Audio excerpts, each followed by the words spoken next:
코로나가 1년하고도 절반이 지나가고 있습니다. 이 시간을 지내면서 우리가 깨닫게 되는 중요한 진리가 하나 있죠. 인생이 참 쉽지 않구나. 코로나가 별것 아닌 것 같은데 별것 아닌 것 같은 그 앞에서 두려워 떨고 또 우리의 삶이 제한되고 하는 것을 보면서 우리 인생이 참 쉽지 않다는 것을 배우고 있습니다. 또 무엇을 배울까요? 나란 존재가 별것 아니구나. 여러분, 우리의 삶이 이토록 쉽게 무너지는 것이었습니까? 또 나란 존재가 사람을 경계하는 그렇게 의심 많은 존재였습니까? 그처럼 우리가 별것 아니라는 사실을 또한 배우고 있습니다. 저의 인생길에도 그렇게 저의 삶을 돌아보게 만들어주는 큰 삶의 두 가지 영역이 있는데요. 하나는 목회이고 다른 하나는 결혼입니다. 저란 사람은 타고난 성격이 내성적입니다. 그렇게 보이시나요? 그래서 혼자 있는 거 좋아하고 남들 앞에 서는 거 굉장히 두렵고 그렇습니다. 지금도 떨고 있는 것 같습니다. 여러분, 그런 사람이 목회를 하려니 또 결혼 생활을 하려니 참 쉽지 않겠죠. 그리고 제가 얼마나 부족한지를 직면하고 있습니다. 원래는 이제 스스로는 나름 괜찮은 사람이라고 생각해 왔는데 목회를 하면서 다양한 사람을 만나고 또 집에서 저만 바라보고 있는 두 여자를 먹여 살리려니 참 부족하다, 그런 것을 느끼고 있습니다. 우리 인생이 역동적이죠. 살아있다는 증거일 것입니다. 우리가 그 모습 그대로 언제까지나 살 것 같은데 계속 변합니다. 때로는 좋은 방향으로, 때로는 나쁜 방향으로. 우리가 예측할 수 없죠. 하지만 우리가 하나님 안에 있다면 그 가운데서도 비록 보이지 않아도 하나님께서 우리를 성장시키고 있음을, 우리의 약함을 성장 포인트로 삼고 있음을 발견하게 될 것입니다. 여러분, 이것은 비단 저만의 이야기는 아닙니다. 우리 성도에게 있어서 결혼만큼 또 신앙만큼 우리에게 의미 있는 관계도 없습니다. 하나는 나와 가장 친밀한 또 다른 나와의 관계이고, 다른 하나는 우리의 영혼과 연결되어 있는 하나님과의 관계이기 때문이죠. 우리 성도는 결혼을 통해서 또 신앙생활을 하면서 한없이 기쁘기도 하고 또 한없이 슬프기도 아프기도 합니다. 여러분, 아내가 저를 서운하게 하면 왜 그렇게 서운할까요?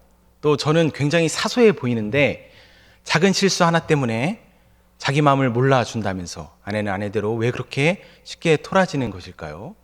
하나님과의 관계는 어떻습니까? 우리가 고난을 만나면 가장 먼저 하나님에게서 그 원인을 찾고 하나님이 서운하고 아주 사소한 것에서부터 내 자식이 말을 안 들어도 또 사회가 돌아가는 소식을 들으면서 우리는 하나님, 어찌하여 이런 고난 가운데 나를 두십니까? 그렇게 우리가 하나님께 늘 먼저 서운하지 않습니까? 한 분이 남편분과 TV를 보는데 낙태 그런 소식을 들었다고 합니다. 안타까운 얘기죠. 남편이 무심코 지금 세상을 보면 하나님이 참 원망스러워 그랬다는 것입니다. 세상의 통치하심에 대한 그러한 일종의 서운함의 표현일 것입니다. 우리 사람이 감당할 수 있는 일이라면 그 안에서 죄를 짓든 잘못을 하든 치고받고 싸우든 그럴 수 있습니다. 그 결과를 우리 사람이 지면 됩니다. 하지만 우리 사람의 영역을 넘어선 것이라면 이제는 얘기가 달라지죠.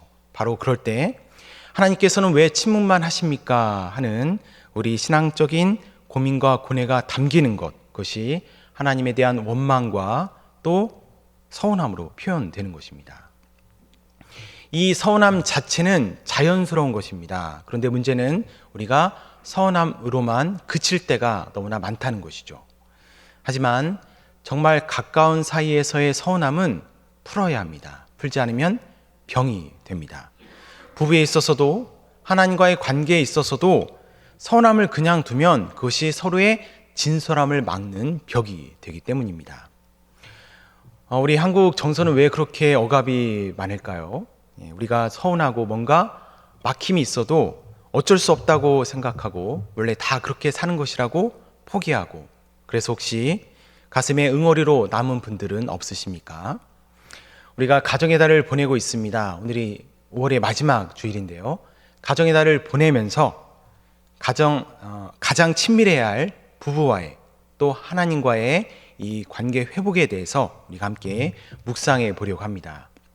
참고로 하나님과의 관계는 부부 관계와 굉장히 그 성격이 비슷합니다. 그래서 부부 관계를 중심으로 함께 살펴보겠습니다. 말씀은 두 가지 큰 원리를 주고 있는데요. 첫째는 사랑의 원리입니다. 한번 오후 예배니까 따라해 보겠습니다. 사랑의 원리. 14절 말씀인데요. 우리 다시 한번 14절 말씀 읽어보겠습니다. 시작. 이 모든 것 위에 사랑을 더하라. 이는 온전하게 매는 띠니라. 아멘. 사랑이 온전하게 매는 띠다. 결국 사랑이다. 그렇게 가르쳐주고 있습니다. 그렇다면 부부가 갈등하는 것은 사랑하지 않기 때문일까? 저희 부부를 한번 생각해 보았습니다. 사랑하지 않는가? 아니요. 많이 사랑합니다. 굉장히 사랑 더 해야 되는데 아무튼 많이 사랑해요. 그러면 도대체 무엇이 문제일까 하는 것이죠. 부부에 따라서는 사랑하지 않는다고 느낄 수도 있습니다.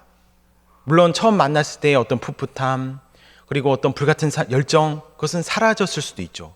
또 때로는 정 때문에 산다고 말하기도 합니다. 하지만 그렇다고 해서 사랑하지 않는 것인가? 그렇지 않습니다. 설령 오래 같이 살아서 서로 너무 익숙하고 또 미운 정, 고운 정 그렇게 정으로 산다고 해도 그 안에는 분명히 사랑의 뿌리가 있죠. 그러면 왜 갈등할까? 제가 가만히 보니까 이 사랑이 성경에서 얘기하는 사랑과 좀 다르다는 것을 발견했습니다. 사랑하는데 어느 선에 이르면 더 이상 품지를 못하죠. 곧 수용하지 못하는 사랑입니다. 영화를 보면 옛 연인에게 복수하면서 말합니다. 나는 너를 사랑했었다. 하지만 나를 배반한 건 너야. 그래서 복수하는 게 당연한 거야. 이렇게 얘기를 하죠. 서로 갈등하는 것이 배신, 배반의 문제라면 분명 얘기가 달라지겠지만 중요한 것은 우리 안에 그 기준이 이미 정해져 있다는 것입니다.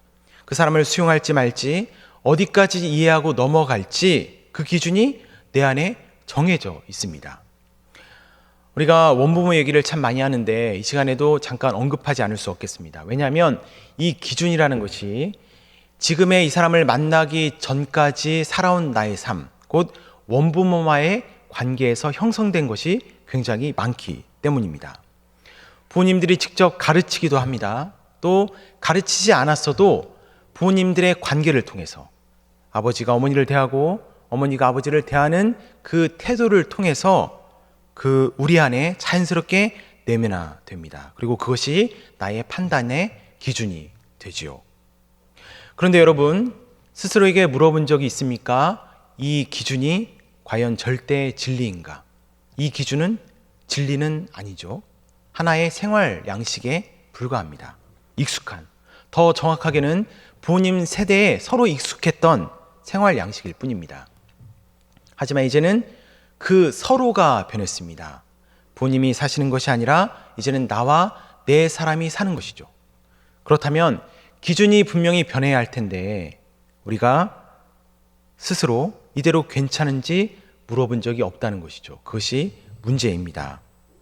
결국 이 기준은 선택의 문제이고 성숙의 문제입니다. 바로 우리는 갈등 앞에서 먼저 나의 선택, 나의 성숙함을 보라고 말씀하시는 것입니다.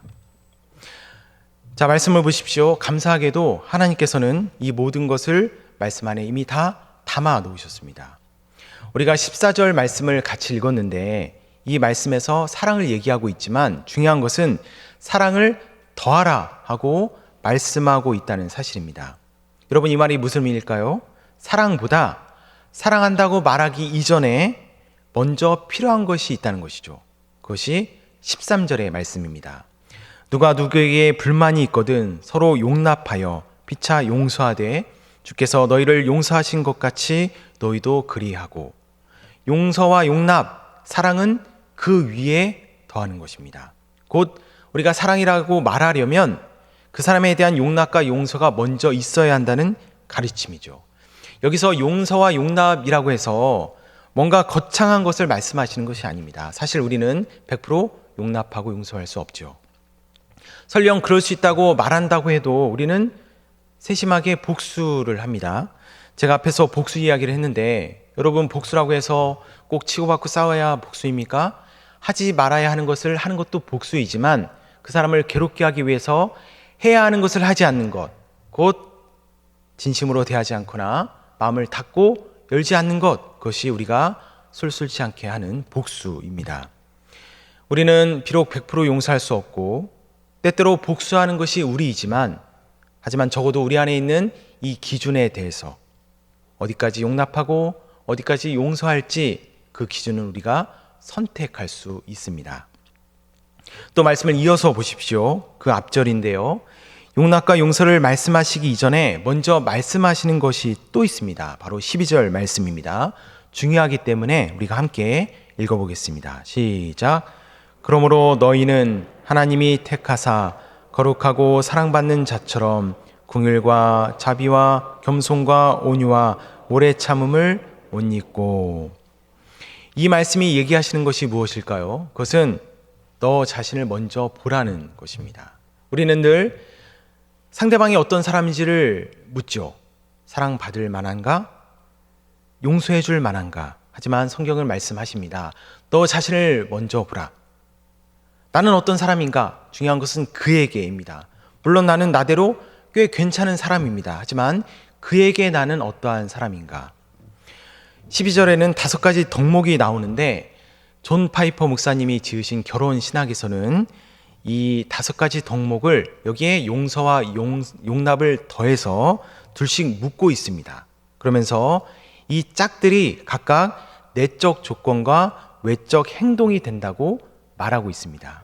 곧 긍휼은 자비라는 외적 행동을 가능하게 하는 내적 조건이고, 겸손이 바로 온유라는 외적 행동을 가능하게 하는 내적 조건이며, 또 오래 참음이 바로 용납과 용서를 가능하게 하는 내적 조건이 된다. 그렇게 말씀하고 있습니다.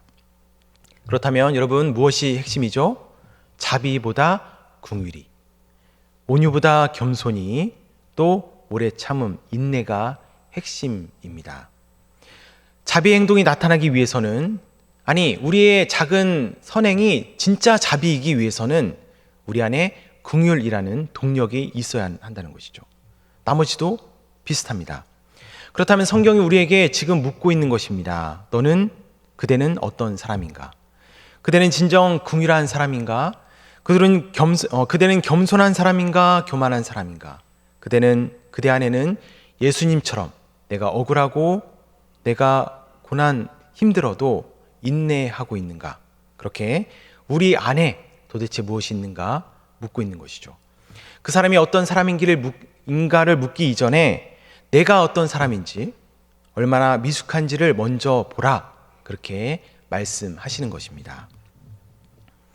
자, 그런데 이 질문 앞에서 우리는 또다시 절망하게 됩니다. 왜냐하면 우리는 근본 그렇지 못한 사람이기 때문이죠. 우리는 긍휼하지 않고 한없이 교만하고 인내, 우리가 가장 못하는 것이지 않습니까?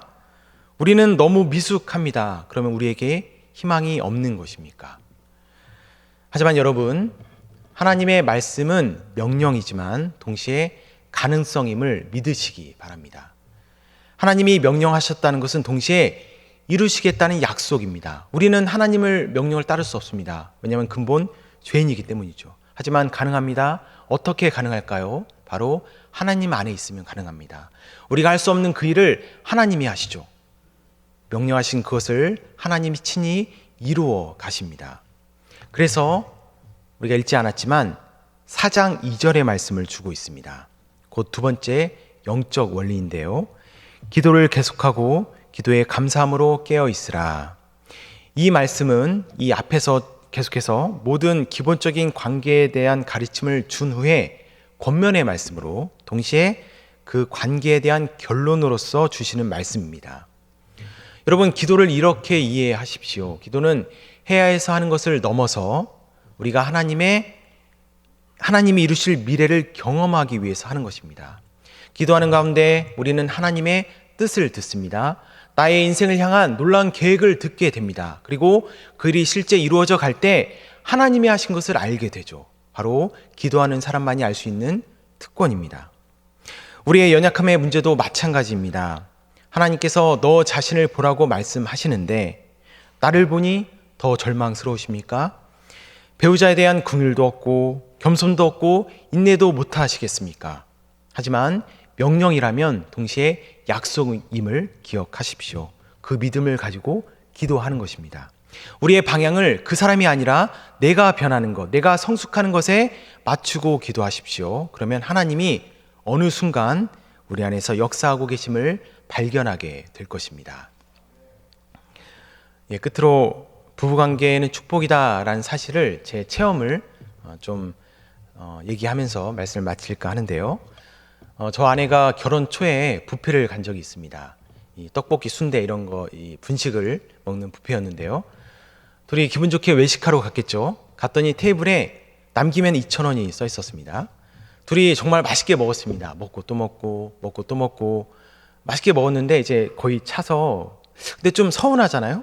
그렇죠? 그런데 테이블에 뭐라고 써 있었다고 말씀드렸죠? 남기면 2,000원 써 있는 거예요. 그래서 남기면 안 되기 때문에 제가 심각한 고민에 빠졌습니다. 더 도전, 더 먹을지 아니면 여기서 그만할지. 그런데 마침 제 아내가 한 접시를 더 가져온 거예요. 그래서 제가 옳거니 하고 뺏어 먹으려고 하는데 아내가 한 입 베어물고 내려놓고 한 입 베어물고 내려놓고 이렇게 하고 있는 것입니다. 여러분 남기면 어떻게 되죠? 남기면 2,000원이잖아요. 2,000원. 그래서 제가 억지로, 그렇죠? 제가 인상을 막 쓰면서 억지로 아내 걸 대신 먹어주는 거죠. 먹고 있는데 아내가 그러는 겁니다. 왜 억지로 먹냐고, 그러지 말라고, 속 버린다고. 제가 그 순간 속이 뒤집어졌습니다. 여러분 남김의 2,000원 약속이잖아요. 고객과 주인과의. 또 여러분 그리스도인으로서 남기면 됩니까 안 됩니까? 지금 아프리카에서 수많은 아이들이 굶어 죽고 있는데 또 환경 문제는요. 여러분 제가 단돈 2,000원이 아까워서가 아니라 이 모든 것들이 생각이 든 겁니다. 여러분 남자는 그런 존재입니다. 위대한 생각을 하는. 믿어주십시오. 여러분 남자분들 공감하시죠? 네, 우리 위대한 생각을 하는. 그래서 제가 기분이 너무 상해서 먹던 것도 내던지고 벌금 2,000원도 내지 않고 그냥 와버렸습니다. 나중에 아내에게 제 생각을 설명을 했는데 아내가 이해했을까요? 못했을까요? 못했습니다. 아니 안 하더라고요. 그리고 이렇게 저를 진단하였습니다. 내가 화낸 것은 단돈 2,000원이 아까워서 그랬던 거라고. 그리고 단돈 2,000원을 아까워한 그 생각 때문에 좋아야 할 분위기도 망치고 사랑하는 사람도 정죄한 거라고 그렇게 진단하였습니다. 처음에는 제가 도저히 수긍이 가지 않았습니다. 왜 이해를 못하지? 왜 나의 이런 숭고한 뜻을 헤아리지를 못하는 걸까? 진짜로 저는 처음에는 가치관이 다르다고 생각했고 나의 숭고한 뜻을 못 따라오는구나 라고 생각했습니다. 하지만 다른 게 아니라 사실은 제가 틀린 것을 수긍하기 싫었던 것임을 나중에 발견하게 되었습니다. 여러분 사실 저는 2,000원이 아까웠던 거죠. 숭고한 생각이 아니라 쪼잔한 생각이었습니다. 스스로에 대해 이 사실을 받아들이는 것이 사실 쉽지 않았습니다. 하지만 한번 받아들이고 나니 그 이후에는 저 자신을 좀 더 진솔하게 보게 되었습니다. 여러분 이 사건이 사소해 보이시죠? 하지만 저에게는 굉장히 충격적인 사건이었습니다. 만약에 이 일이 없었다면 저는 저 자신을 언제까지나 고상하고 숭고한 사람으로 착각하며 살았을 것입니다. 이 목회와 결혼 생활에는 공통점이 있죠. 바로 관계라는 점입니다. 참 신기한 것이 사람이 혼자일 때는 모든 것이 다 좋아 보입니다. 나도 굉장히 괜찮은 사람 같고 환경도 좋게 흘러가는 것 같고 또 내가 하는 고민이나 결정이 완벽하죠. 이보다 완벽할 수 없습니다. 왜냐하면 모든 것이 다 내 통제 아래에 있기 때문입니다. 또 나는 나에게 굉장히 익숙하지 않습니까? 맞춰갈 필요도 없고 갈등하면서 시간과 에너지를 허비할 이유도 없죠. 하지만 시간이 지나고 나면 이 모든 것들이 얼마나 잘못되고 뒤틀린지를 발견하게 됩니다. 자꾸 내 고집 속에 내가 함몰되어 가고 내 의로움이 나아가고 또 내 상처 안에 머물고 그렇게 나만의 높은 벽을 계속 쌓아가게 되죠. 그처럼 혼자일 때는 좋은 방향으로 가는 것 같지만 잘못된 방향으로 가게 됩니다. 반면 함께 할 때는 어떻습니까? 처음에는 모든 게 엉망인 것처럼 보입니다. 내 계획이, 내 삶이 계획대로 이루어지지 않고요. 또 나는 잘하고 있는데 괜히 들쑤시는 것 같아서 아프고, 또 나보고 계속 틀렸다고 하기 때문에 굉장히 화가 납니다. 하지만 내가 틀렸음을 발견하는 것이 은혜죠. 사람은 틀렸다고 느껴야 변하기 때문입니다. 갈등은 내가 틀렸음을 알려주는 신호탄이죠. 바로 함께할 때 내가 성장합니다. 또 그 사람이 성장하는 것입니다. 잠언 27장에 보면 우리가 잘 알듯이 철이 철을 날카롭게 한다 말씀하시면서 친구의 아픈 책망의 가치를 말씀해 주고 있습니다. 나와 가까운 사람의 책망이 비록 아프지만 그 아픔을 통해 우리가 더 날카롭게 다듬어져 간다 말씀하고 있는 것이죠. 여러분, 누가 나를 가장 잘 알죠? 나의 배우자만큼 나의 허물을 잘 아는 사람이 어디 있습니까? 그런데도 나와 살아주고 있지 않습니까? 그 사람을 통해 자꾸 나를 직면하는 것이 참 힘들지만 그러나 바로 그 사람이 가장 나를 위해주는 사람인 것입니다. 한 목사님이 그러셨습니다. 하나님께서 나를 변화시키기 위해서 수년 전에 지금의 이 갈등을 준비했을지 어떻게 하는가. 저는 굉장히 인사이트 있는 말이라고 생각을 합니다. 지금의 이 갈등이 부족한 나를 다듬기 위해서 에베소서 4장 13절의 말씀처럼 그리스도의 장성한 분량이 충만한 데까지 이르게 하기 위해서 하나님께서 예비하신 그러한 장치라고 한다면, 내가 이 기회를 놓친다면 나는 그만큼 여전히 미숙함에 머무는 것이고, 또 몇 년 후에 내가 더 나이 들고 더 기력이 쇠했을 때 지금 다루지 않은 이 갈등을 그때 다루느라 우리가 더 고나고 지칠지 모르는 일이지 않습니까? 따라서 부부관계는 축복이죠. 다름이 축복입니다. 지금 깨지는 것이 축복입니다. 우리 자신을 보면 갈 길이 아직 멀어 보이지만 그러나 그 안에 하나님이 일하고 계심을 믿으시기 바랍니다. 가정의 달을 보내면서 주신 말씀을 기억하시면서 바로 내가 낮아짐으로 인해 가정 안에 또 부부 안에 하나님의 놀라운 은혜가, 회복의 은혜가 충만하기를 간절히 축원합니다. 함께 기도하겠습니다. 사랑의 하나님 아버지, 하나님께서 우리를 서로 붙여주시면서 하나님의 택함을 받은 자처럼, 거룩하고 사랑받는 자처럼, 또 주께서 우리를 용서하시고 용납하신 것처럼 그렇게 서로 사랑하라 말씀하셨지만 여전히 부족한 우리의 모습을 봅니다. 우리 안에 긍휼이 없고 겸손도 없고 인내도 없습니다. 스스로를 보면 절망뿐입니다. 하지만 명령하신 그 하나님께서 또한 약속으로 이루실 줄을 믿습니다. 우리의 희망을 주님께 두고 한 걸음 한 걸음 나아가게 하여 주옵소서. 우리 자신이 더 성숙하여서 붙여주신 그 사람을 더욱 사랑하게 될 줄 믿습니다. 우리 성도들의 가정을 기억하여 주셔서 세상 흐름 속에서도 변질되지 않게 하여 주시고 믿음 안에 굳게 서게 하여 주옵소서. 부부관계의 회복이 그 시작이 되게 하여 주옵소서. 감사하며 예수 그리스도의 이름으로 기도드립니다. 아멘.